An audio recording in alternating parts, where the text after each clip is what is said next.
bagian pertama kita gunakan untuk menyela-nyela seperti ini, keluar. Tidak usah terlalu besar, ya, nggak usah terlalu besar sehingga airnya juga tidak boros ya untuk keluar. Nah, ini kita menyela-nyela dulu, dimulai dari kanan. Ya, ingat ya, selalu dimulai dari yang kanan. Nanti di Al-Bukhari ini di subtopik yang ke-31. Jadi kalau kita baca topik yang keempat, kita berwudu, subtopik 31 itu ada namanya subtopik berjudul Babut Tayammun, ya, memulai dengan bagian yang kanan. Selalu kanan didahulukan, kanan dahulukan. Baik ya, jadi kita mulai. Ini kita buka dulu secukupnya kerannya, keluar air. Ulangi ya, tadi sudah kita bismillahirrahmanirrahim, niatkan dalam hati. Kemudian kita menyela-nyelai seperti ini. Ya, ini bagian pertama.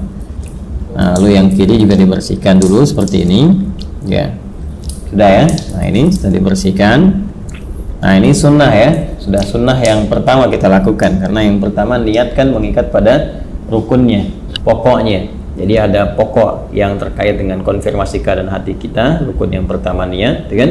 Nah, kemudian dikonfirmasi di lisan dengan bismillahirrahmanirrahim. Lalu setelah itu kita masuki sunnah-sunnah, memulai dengan sunnah berwudu. Tadi sudah menyela-nyela dulu, ini membersihkan bagian jemari-jemari dan telapak ya. Baik, sehingga keadaannya bersih sebelum membersihkan yang lain. Baik, selesai. Kemudian langsung untuk berkumur-kumur kita ambil. Nah, biasanya saya melakukan seperti ini. Kalau sudah ngambil seperti ini ya. Nah, ini ghurfah namanya. Ghurfah itu dengan satu genggaman ya, cedukan seperti ini. Genggaman atau cedukan seperti ini. Nanti biasanya kalau saya suka melakukan untuk menghemat itu, begitu dibuka sudah cukup ini ya. Lalu saya akan tutup terlebih dahulu, tutup. Nah, sehingga air tidak terus mengalir ya. Jadi langsung kita kumur-kumur.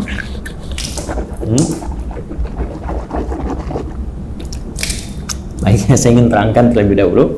Di saat mengumur-umur itu namanya tamadbad ya, tamadbad. Itu bisa kita lakukan dengan 2-3 pendekatan. Pertama, kumur-kumur terlebih dahulu ya, kumur-kumur sampai keluar ya.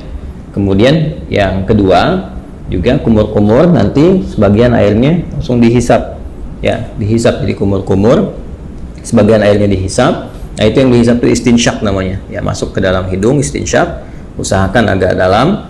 Nah, nanti kemudian kita keluarkan disebut istinthar namanya ya. Jadi bagian yang kedua kumur-kumur ya, kemudian yang pertama, yang keduanya itu sambil dihisap, baru nanti istinsyak ini, kalau istinthar dikeluarkan. Ada nanti sedikit saja bisa tambahan kalau menggunakan siwak ya, untuk bisa membersihkan itu ya. Jadi bisa saja, kemudian kalau memang tidak ada itu bisa gunakan bagian jari yang dianggap bersih ya. Tadi kan sudah dibersihkan. Untuk membersihkan kalau ada sisa makanan yang kalau tidak ada siwak dengan kayu tertentu atau sikat gigi, Anda bisa gunakan bagian jari yang dianggap sesuai untuk membersihkan kalau ada sisa makanan di sini yang tidak cukup dengan kumur-kumur ya. Sambil contoh begini misalnya, ini buka seperti ini ya.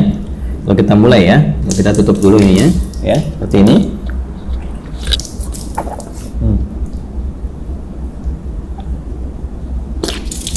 Gitu ya. Nah, ini untuk yang sikat giginya atau membersihkan bagian sisa makanan, sehingga kalau sudah makan ya, tidak sempat juga sikat giginya, nanti kita bisa bersihkan dengan bagian jari yang sesuai ya. Itu untuk kondisi-kondisi tertentu. Saya ulang ya, nanti setelah itu istinsyaknya nanti bisa terpisah. Kalau bisa bersamaan juga bagus, ini sambil istinsyak kan, nanti dikeluarkan ya. Kita ambil contoh ya, yang simple dulu. Ini ambil begini ya, kita kumur-kumur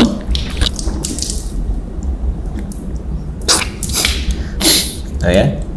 Nah, baik, kita contohkan ya, sekali lagi ya. Jadi teman-teman sekalian bisa, tadi kan sudah ya untuk kumur-kumur sambil dibersihkan bagian giginya. Nah, kemudian yang kedua kita ambil untuk maksimalkan istinsyak dengan istintharnya. Jadi kumur-kumur lagi sambil dihirup ya ke hidung ya, dari buang. Nah, ini bisa berkumur-kumur sambil dihirup, atau kalau mau kumur-kumur dulu buang, nanti bisa untuk istinsyak dan istintharnya terpisah ya. Ya, kita ambil misalnya contoh untuk yang kalau terpisah begini, kumur-kumur ya. Kalau mau dihirup ke hidungnya terpisah, kita ambil lagi ya kan, seperti ini. Nah, itu ya. Nah, ini manfaatnya kalau dipisah ini kayak semacam ada pilek, ya, pilek atau virus tertentu berkumpul. Nah, ini biasanya lebih spesifik untuk membersihkan wilayah hidung, sehingga ketika ditekan itu istinsarnya ini bisa dipijit salah satunya bergantian untuk dikeluarkan, ya, sehingga kotoran yang ada di hidung itu bisa keluar. Ya, kalau dalam kondisi normal biasa bisa langsung Anda hisap saja, dihirup, ya, bukan dihirup ke hidung. Jadi sambil kumur-kumur dihirup ke hidung, jadi bisa dikeluarkan secara bersamaan atau di hidung terlebih dahulu bisa, karena tidak ada aturan spesifik mana yang didahulukan, apakah di mulut dulu atau di hidung dulu. Jadi kalau Anda ingin keluarkan yang di hidung dulu boleh, misal begini, ya. Nah, kurang lebih demikian, ya. Atau yang di mulut dulu baru di hidung, nggak ada masalah. Tergantung kondisional saja, karena sifatnya tamadmad dulu baru istinsyak, itu yang urutannya. Jadi kumur-kumur dulu baru dihirup. Adapun cara mengeluarkan tidak spesifik diatur, ya, tapi kalau ingin berurutan boleh dari mulut keluar baru hidung. Terus kalau kondisi ingin membersihkan spesifik khusus boleh dipisahkan, kumur-kumur, ya, kemudian dilepas baru kemudian khusus untuk yang hidung untuk memudahkan yang di dalam itu keluar. Hikmahnya kan mengeluarkan yang kotor, jelas, ya. Baik, bisa dipahami, ya, teman-teman sekalian. Nah, jadi itu untuk yang pertama, kumur-kumur. Sekali lagi, buka kerannya, saya ulang, ya, kerannya buka, ambil air ghorfah namanya, segenggaman seperti ini, ya. Kemudian kalau sudah cukup, tutup ini supaya tidak mubazir, kumur-kumur, itu, ya, jelas, ya. Nah, baru kemudian dicuci kembali, disiapkan. Nah, ini kalau sekali cukup sudah, kalau diperlukan 2 kali 2 kali, 3 kali 3 kali, ya. Dan ini tadi penggunaan jemari sekali lagi, ya, untuk menegaskan atau menghilangkan bagian bekas-bekas kalau ada makanan dan sebagainya yang kalau sekiranya tidak memungkinkan untuk gosok gigi atau membersihkan. Jelas, ya? Baik, lanjut. Dari sini saya tes air dulu. Kemudian kita buka kembali. Nah, sekarang masuk ke bagian yang pokok.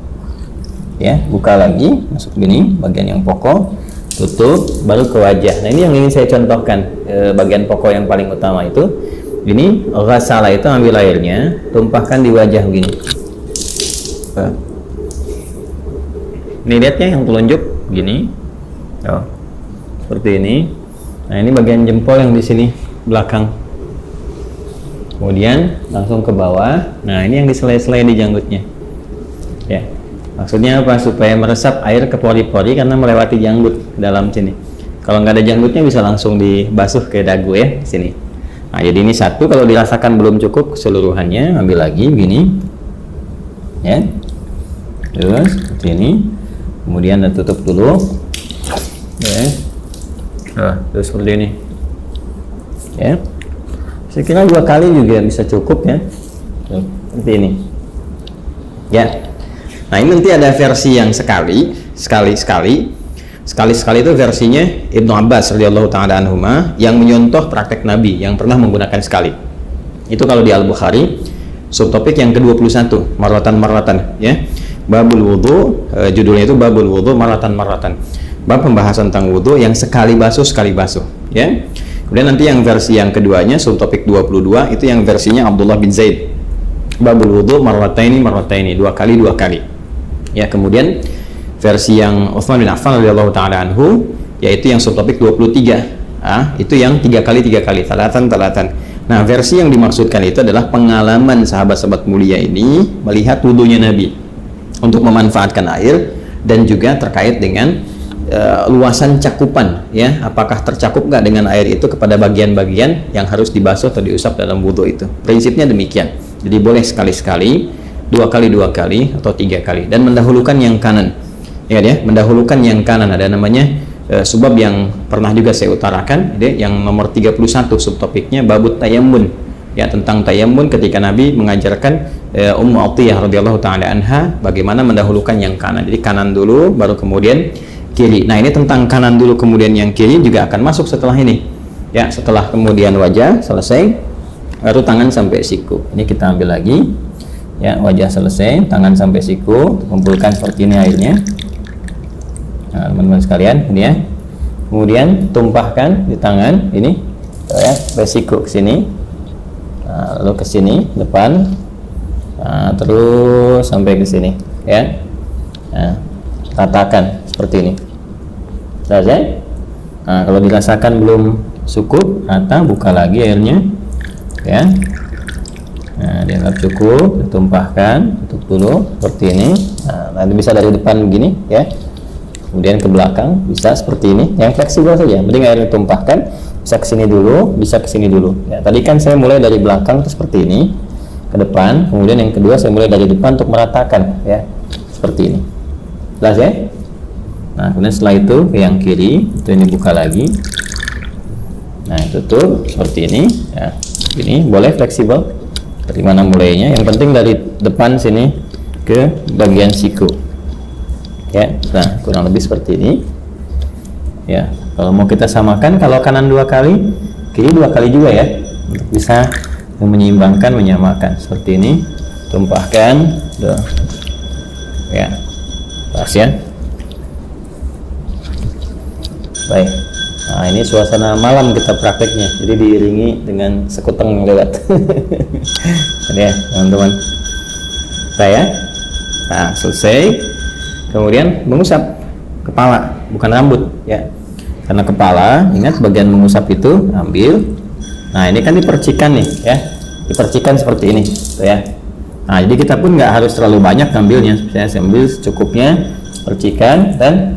Nah, ini untuk kepala. Kalau dirasakan nggak ada masalah, dari depan ke belakang seperti ini. Ya, kita boleh balikan lagi begini, atau cukup ke belakang juga begini, nggak ada masalah. Ya. Lalu versi pertama langsung ke telinga begini. Ya, langsung ke telinga. Ingat yang telunjuk ini bagian dalam begini, yang jempol ini bagian belakang di sini. Ya, seperti ini. Bisa seperti itu, atau kita dahulukan dulu kepala misalnya. Ya. Nah, kemudian nggak terlalu banyak ya, cipratkan begini. Nah, usapkan misalnya begini. Nah, ya, setelah kita rasakan cukup untuk bagian kepala, boleh ditarik lagi ke depan, boleh, atau boleh cukup begini saja, sah. Ya, atau kalau ada kesulitan tertentu bagian kepala, dahulukan bekat ubun-ubun, atau nanti kalau ini bermasalah sakit bisa sisi-sisi yang lain termasuk kepala. Setelah itu ambil air lagi, ya kan, baru kemudian membasuh telinga, seperti yang tadi dicontohkan. Bagian depannya menggunakan telunjuk di sini, belakangnya menggunakan jempol. Jelas ya? Baik, berpindah ke kaki. Nah, ini penting juga karena nanti ada hadis spesifik ya terkait dengan bagian kaki ini, khususnya kotoran-kotoran yang melekat di kuku, ya, kuku bagian jempol ini, ya, di sebelah-sebelah sini, ujung-ujung ini. Jadi perhatian, ingat kaki sampai 2 mata kaki sampai di sini. Ya, jadi kita bisa ambil lagi airnya seperti ini. Ya. Kemudian cukup gini. Nah, biasanya saya bagi 3 bagian. Yang pertama saya tumpahkan, basuh ini dulu. Nah, setelah ini, nah kemudian bagian depan kita bersihkan dulu begini. Ini ya. Nah, udah seperti ini ke belakang, dan tentunya bagian belakang tidak mendapatkan porsi air yang cukup ya. Walaupun mendapatkan bagian tertentu untuk mengusap, tapi ini lebih bersih untuk bagian depan pertama. Jadi yang kedua, nah ini kita bisa sempurnakan bagian belakangnya seperti ini. Nah, ini ya, majukan lagi ke depan, ini. Nah, 2 pun sudah cukup sebetulnya. Ya, kalau dirasakan kurang bisa dengan 3. Selanjutnya yang kiri, seperti halnya yang kanan tadi, kita ambil, ini ya. Nah, ini seperti ini. Saya suka menggunakan kelingking karena lebih fleksibel untuk menyela-nyelanya. Ini dibersihkan di sini, ya, ini untuk ke belakang. Nah, kemudian disempurnakan. Ambil lagi, kita tumpahkan seperti ini, ya. Dah selesai. Nah, ini selesai, ya. Setelah selesai, dah, kita diusahakan menghadap ke arah kiblat, 3 detik sini, ya. Lalu kita berdoa, doa yang sudah pernah diajarkan juga, ya. Syahadatin dulu, asyhadu an la ilaha illallah, asyhadu anna muhammadar rasulullah, ya kan? Allahumma ja'alni minat tawabin wa ja'alni minal mutatahhirin. Ya, kalau kita ingin supportkan doanya supaya dengan kita taubat, kemudian juga kita bersuci, ya Allah jadikan aku termasuk orang taubat. Berarti ini tadi kita sambil evaluasi. Kayaknya ada ulama juga yang menyarankan sambil saat dibasuh ini, kan? Nadhafah ini kan nadhafah nih luarnya, nadhafah. Ya, tapi juga harus ada al-husnu wadhiya. Sifat husnu wadhiya itu yang dimaksud dengan taharahnya. Bersih luarnya, suci dalamnya. Ini yang diisyarat Nabi di hadis Muslim. Begitu jatuh air wudhu itu, jatuh pula dosa-dosa. yang melekat kepada fungsi-fungsi organ tubuh yang digunakan itu. Jatuh. Nah, jatuhnya ini dengan taubat. Jadi kita merasakan ini ada yang salah nih sebelum wudu nih ya, supaya hilang kesalahan itu. Makanya ada ulama yang mengajarkan evaluasi saat dibasuh itu, merasakan dalam diri, minta sama Allah supaya digugurkan dosa yang ada di wajah, gugurkan dosa yang ada di tangan, macam-macam. Dalam hati kita bisa meminta dengan bahasa kita, ya Allah, gitu kan, mohon hilangkan kesalahan-kesalahan yang melekat atau kebiasaan buruk pada tangan, pada wajah sebelumnya ya, dan sampai dengan ke ujung kaki. Itu dalam hati kita bisa meminta, tidak ada masalah di situ, karena ada unsur taubat di dalamnya. Jadi begitu selesai kita berdoa, kita mohon pada Allah digolongkan pada orang-orang yang taubat, kemudian juga yang terbiasa bersuci. Mutatahhir itu biasa bersuci. Jadi begitu wudunya misalnya batal, suci lagi, sehingga terjaga dalam kebaikan. Karena prinsip wudu itu kan menjaga diri dalam kebaikan. Oke? Baik, selesai ini dengan menggunakan versi kran, ya, gunakan versi kran. Nah, sekarang kita akan mencoba menggunakan versi bejana. Nah, di sini ada gayung ya. Kita akan coba gunakan gayung ini. Sebetulnya kalau kita bersandar pada tadi ya, jumlah volume air yang kita gunakan saat menggunakan kran itu kan sebetulnya nggak banyak. Ya, kalau ada di minuman kemasan dengan bentuk kayak gelas itu sekitar 250 mili ya, itu kan kurang lebih segitulah ya, nggak terlalu banyak yang kita gunakan seperti tadi disampaikan. Jadi kalau kita tampung dengan gayung pun kurang lebih bismillah ya, ini habis cukupnya. Udah harus penuh juga, mungkin kita ambil setengahnya, segini cukup ya, setengahnya begini cukup ya, tergantung keadaan kitanya. Nah, ini kalau pakai gayung, kalau di atas nanti jatuhnya terlalu tinggi, jadi saya turunkan ke bawah untuk menyontohkan, misalnya di sini ya, paling gampang ya seperti ini ya. Jadi kan sudah keadaan jongkok. Kalau di Timur Tengah kan ada, atau tidak yang Timur Tengah, saya kadang-kadang di beberapa negara atau beberapa tempat di Indonesia juga kadang-kadang ada suka pakai dudukan tuh ya, jadi kita bisa sambil duduk. Nah, ini kalau seperti ini pakai bejana kurang lebih disimpan seperti ini. Jadi kalau bejananya lebar nanti bisa sambil diambil seperti ini, ya kan?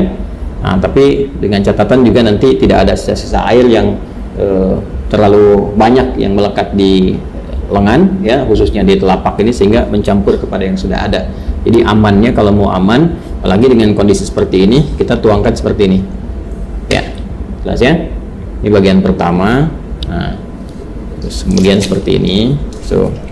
Nah, ini lebih hemat nih digunakannya. Itu satu ya, sudah selesai. Nah, kita ambil versi yang sekali ya kan.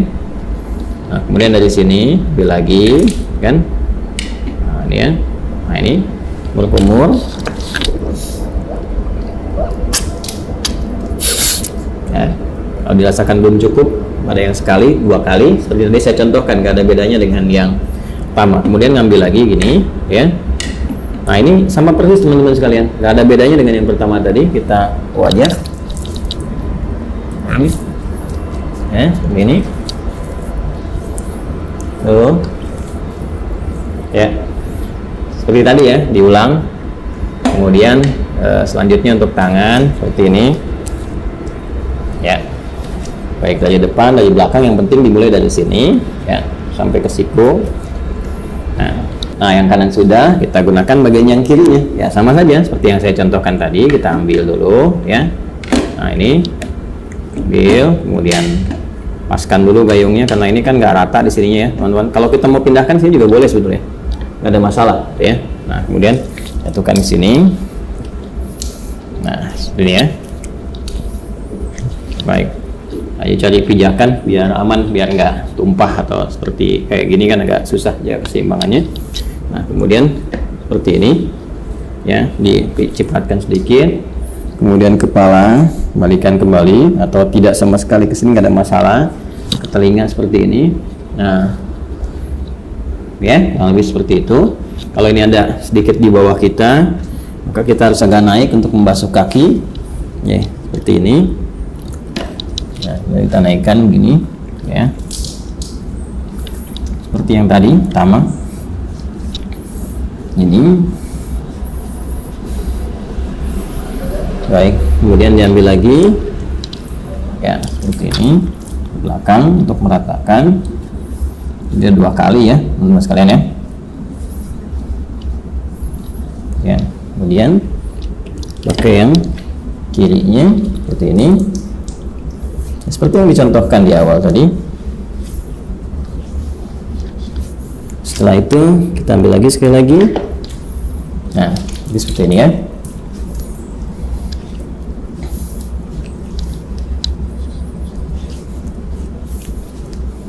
Baik. Selesai. Dua versi ini, dan masya Allah tuh masih bersisa. Artinya kan sebetulnya nggak butuh banyak gitu airnya, ya. Nggak butuh banyak, ini tinggal kita berdoa. Setelah itu berdoa disampaikan. Jadi kurang lebih seperti itu contoh yang bisa kita tunjukkan. Dimulai dari awal, kemudian mengondisikan dulu ya kerannya seperti apa yang bisa digunakan. Jangan mubadir, bersiap-siap. Kalau saya suka membiasakan karena ini hadapnya ke kiblat nih. Ini kan arahnya ke kiblat nih.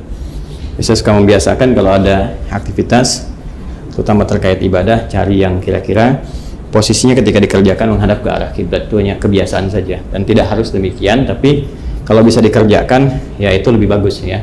Kecuali kalau sholat jelas, sholat menghadap ke arah kiblat, kemudian baca Quran sunnahnya menghadap ke arah kiblat ya. Hanya dalam wudu kan posisi keran bisa beda-beda, tapi biasanya saya selalu mencari yang kira-kira menghadap ke arah kiblat untuk menjaga saja kondisi itu. Ini yang kita bisa tunjukkan.